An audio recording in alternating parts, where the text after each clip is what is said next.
حضرت عیسیٰ علیہ السلام نے اپنی قوم کو دعوت فکر دیتے ہوئے فرمایا بے شک میرا بھی رب اللہ ہے، تمہارا بھی رب اللہ ہے، ھذا صراط مستقیم فاعبدوہ، اسی کی عبادت کرو جو میرا بھی رب ہے تمہارا بھی رب ہے، یہی سیدھا راستہ ہے، یہی وہ جرنیلی راستہ ہے جو جنت کے مین گیٹ تک جانے والا ہے۔ اللہ کی بندگی چھوڑ کر تم کبھی بھی کامیاب نہیں ہو سکتے۔ اللہ سے دوستیاں لگاؤ، اللہ سے یاریاں لگاؤ، اللہ سے تعلق جوڑو، اللہ سے محبت قائم کرو۔ راتوں کو اٹھ کر کبھی مصلی بچھا کر وضو کر کے اللہ کے حضور سجدہ کر کے کبھی رو بھی لیا کر۔ اللہ رب العالمین کو منانے کا اتنا آسان طریقہ ہے، یقین مانیے دنیا میں ایسا کوئی رشتہ اتنا جلدی نہیں مانتا جتنا رب العالمین، جتنا روٹھا ہوا رب اپنے بندے سے راضی ہوتا ہے۔ فقط ایک سجدہ، ندامت کے دو آنسو، اے خدا کتنا آسان ہے منانا تجھ کو۔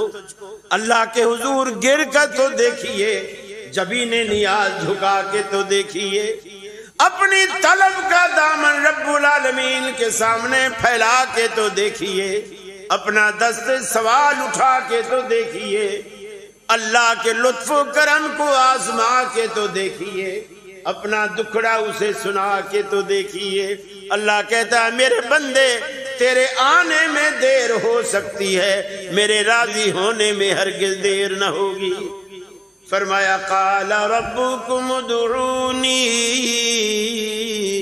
استجب لکم، اے میرے بندو تمہارا داتا، تمہارا پالنہار تمہیں کہتا ہے ادعونی، مجھے پکارا کرو، استجب لکم، میں تمہاری دعاؤں کو پکار کو قبول کرتا ہوں۔ فرمایا زمین سے لے کر آسمان تک، زمین سے لے کر آسمان تک ساری کی ساری فضا کو اپنی سیاکاریوں سے، اپنی گناہوں سے بھر کر کے میرے پاس لے آؤ۔ فرمایا وَبِعِزَّتِي وَجَلَالِي، مجھے میری عزت کی قسم، میرے جلال کی قسم، تمہارے گناہوں سے دگنی رحمت لے کر تمہارا استقبال کروں گا۔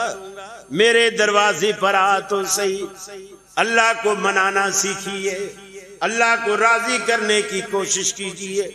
اس کے لیے مولوی ہونا ضروری نہیں، اس کے لیے مولوی ہونا ضروری نہیں، بخاری شریف پڑھا ہونا ضروری نہیں۔ ایک مزدور